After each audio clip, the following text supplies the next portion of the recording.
В те дни, когда ветер свистел меж домов, и мудрость ценилась дороже корон, жил-был Эльпан, исполин из умов. Эльпан по прозванию мыслей бастион.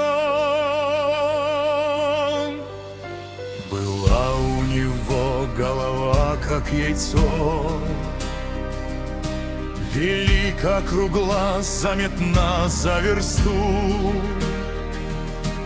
А лик его прост, хоть гляди, не гляди, но ум в той твердыне рос, словно в цвету. Смеялись глупцы, не зная цены, тем шестерням мыслей, что в черепе пели. Ведь где у других лишь эхо стены, у Эльпана идеи маршем гремели. И был у него Кенжека прыщиет, но это лишь строчка на полях судьбы.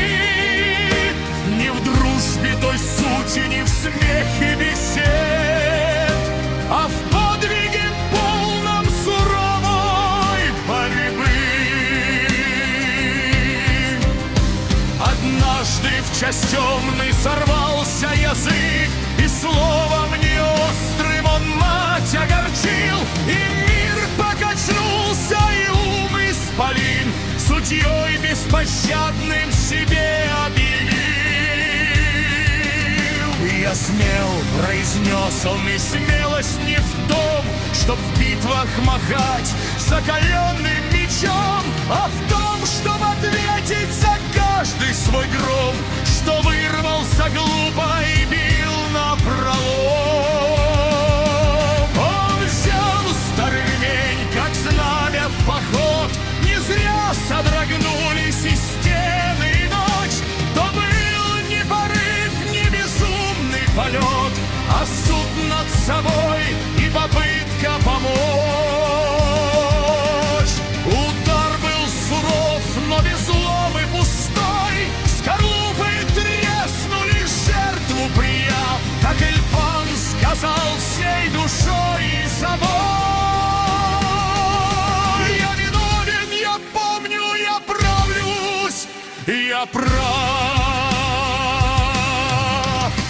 Упав на колени, он стон издал страшный, не плоть, а сознание терзала беда. Приняв наказ свой достойно и с честью, он к небу воззрился, как к суду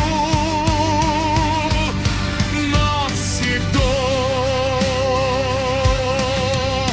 И крик его вышел протяжный, надломный, как ветер в пустых погоревших полях. От боли внезапной, глубокой, бездонной он чуть покосился, теряясь в шагах, и рухнул на землю, и в пыли сырой он катался, как мысль, что не знает покой. Ни рана телесная гнула героя, а тяжесть вины сильнее, чем боль. С тех пор его имя шептали в тиши, не все понимали тот странный обряд, но знали, велик тот, кто может в глуши себя победить, не ища наград. Так помни, слушатель, эту балладу, где подвиг не в силе, а в честном уме. Эльпан доказал, иногда для расплаты нужна лишь отвага, и плеть на стене